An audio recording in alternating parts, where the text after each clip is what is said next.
George Wajackoya okwayo piny owacho mondo okas gedo mar kembe manegi singo ne oganda jo Kenya kaka yor loso thuolo mag tije ne rawere mapachoka kendo duoko chien kwan mamalo mar oganda jo Kenya maonge kod tije.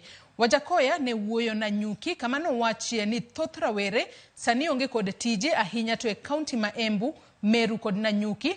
Wach maneno ni e kinde limbe manowacho e gwenge man e kaunti ma Alwora mago mantiere goda Kenya. Oseyo jotenda Kenya Kwanza kuom bayo weche mowacho ni medo mana duoko piny Kenya chien. Orwako paro mar kelo jo Kenya kanyakla kendo riwo wi dhoudi mapachoka mosebedo kiwacho ni jatend piny kata obedo ni moko kuom jotelo mayae masawa mar Kenya okosebedo kokete maino.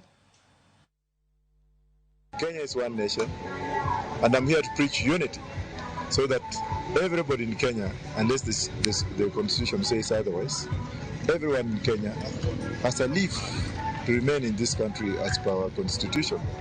But if you get a leader, national leader coming out to speak of the zoning and tribal languages, I think the younger people that I'm speaking to may not want to hear that very well, and the reaction in the mountain was very good.